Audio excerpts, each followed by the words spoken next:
दोस्तों,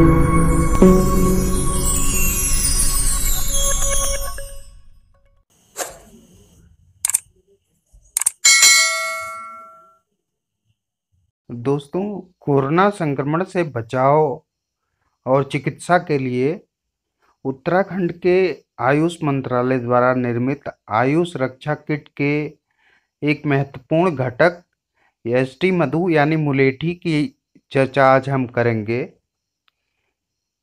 ये आपको सभी पंसारी की दुकानों पे और बहुत सारी मधु एसटी के योग होते हैं जो निर्माण कंपनियों द्वारा बनाए जाते हैं, उनको अब आप बाजार से प्राप्त कर सकते हैं। इसका वानस्पतिक नाम जो होता है, बॉटनिकल नेम, वो ग्लाइकाइजा ग्लैब्रा है। या एक फली वाला पौधा होता है, फेबेसी फैमिली का पौधा है। इसकी 5 से 6 फीट ऊंची झाड़ियां होती हैं और यह सभी वर्ष हरा भरा रहने वाला पौधा है। और इसके पत्ते अंडाकार आकार के होते हैं और एक पत्रक में लगभग 5 से 11 पत्ते लगे रहते हैं अलग अलग वेनेशन में। और इसके फूल मंजरियों के रूप में होते हैं। आप अगर कहीं इसका पौधा देखेंगे तो गुलाबी और बैंगनी रंग के बहुत सुंदर फूल आते हैं मंजरियों में।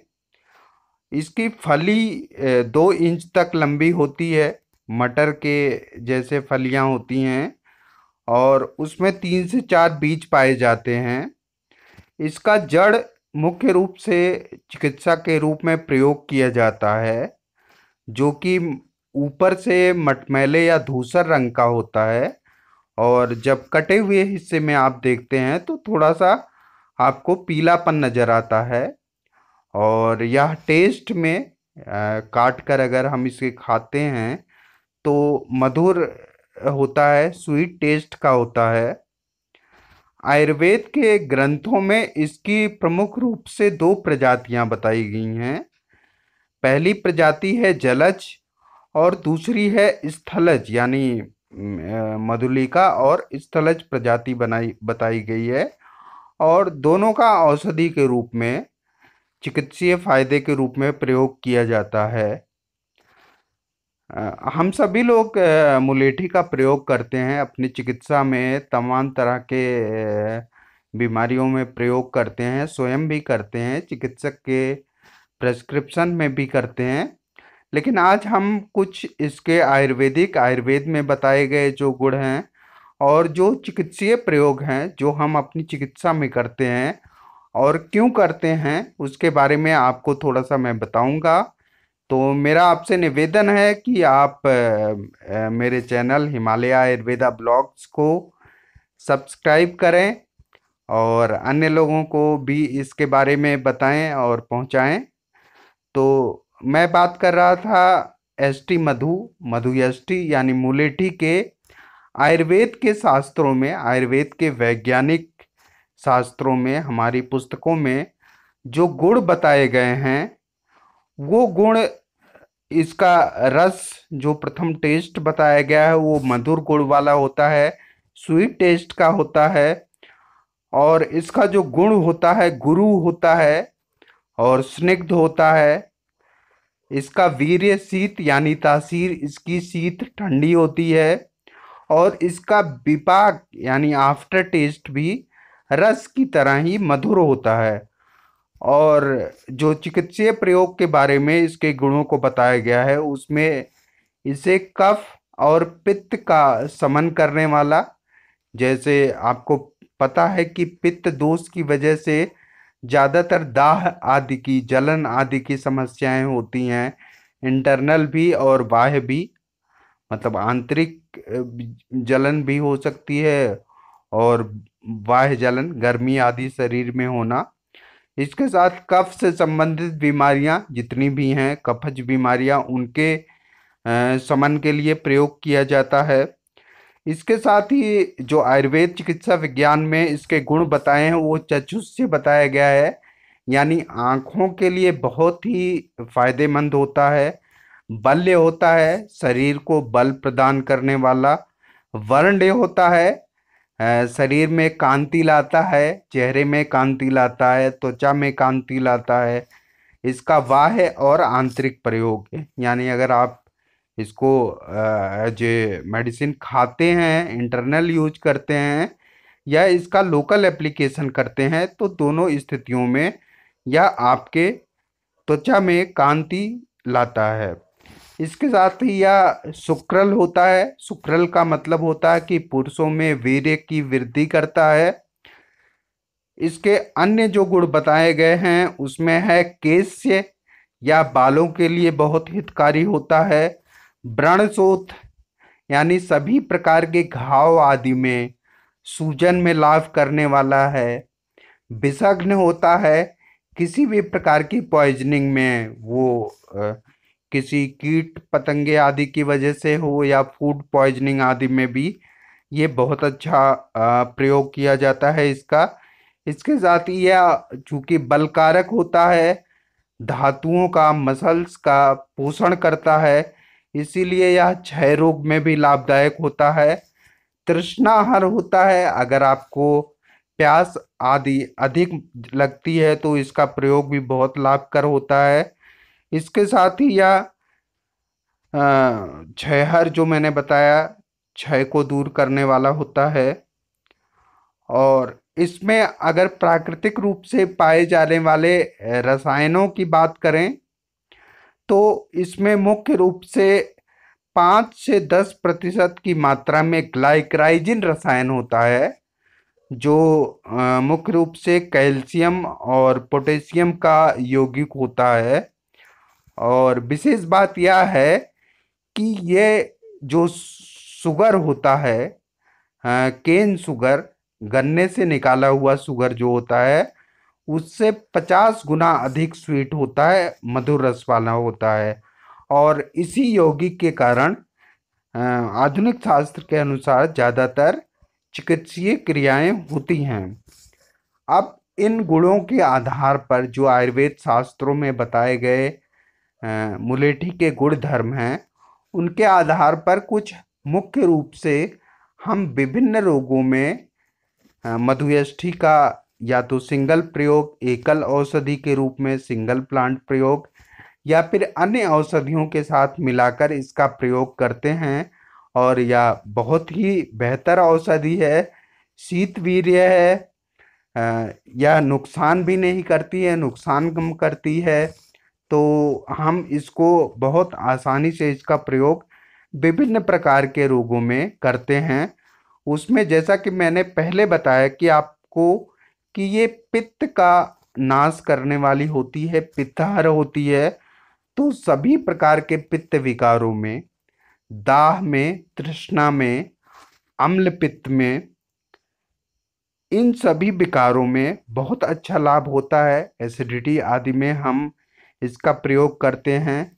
किसी प्रकार का दाह होता है, चाहे आंतरिक दाह हो या शरीर में बहुत से लोगों को जलन आदि की समस्या होती है, तो उसमें हम इसका प्रयोग करते हैं।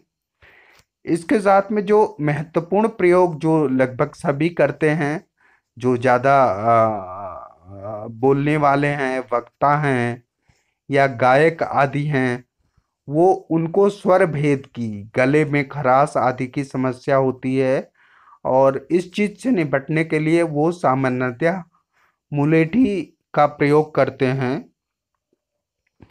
तो मुलेठी सभी प्रकार के सोर थ्रोट में, गले से संबंधित बीमारियों में, सभी प्रकार की, चाहे वो ब्रोंकाइटिस हो या स्वर में कठिनाई हो, बोलने में कठिनाई हो, थ्रोट की समस्या, थायराइड आदि की समस्या हो, उन सभी में ये कंठ के लिए यानी गले के लिए आपके हितकर होती है। ब्रोंकाइटिस आदि की वजह से होने वाले डिस्निया आदि की समस्या में, अगर आपको सांस लेने में तकलीफ हो रही है तो उसमें भी बहुत बेहतर कार्य करता है ये। और गायकों आदि के लिए या जो वक्ता हैं, उनके स्वर भेद को दूर कर, स्वर को सुधार कर, उनके ओज में भी वृद्धि करता है और भाषण कला में भी ये बहुत सुधार लाता है। इसके साथ में इसमें एक्सपेक्टोरेंट के गुण पाए जाते हैं, यानी कफ को निकालने वाले गुण पाए जाते हैं। इस गुण के कारण ये जो कफ की समस्या है, खांसी आदि की समस्या है, उसमें कफ को बाहर निकालकर श्वास, अस्थमा और कास की समस्या में ये बहुत आराम करता है। तीसरा जो इसका मुख्य प्रयोग हम लोग करते हैं वह बलवर्धक के रूप में, एफ्रोडिजियक के रूप में करते हैं।